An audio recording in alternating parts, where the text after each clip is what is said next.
အနာပဲအမြဲနေချင်သူ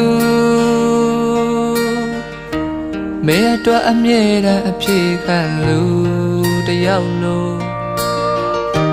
မင်းလေးကြိုက်တယ်လို့အနိုင်ယူသွားလိုက်ပါမင်းမို့လို့အမြဲတမ်းပဲအရှုံးပေးမယ်လူ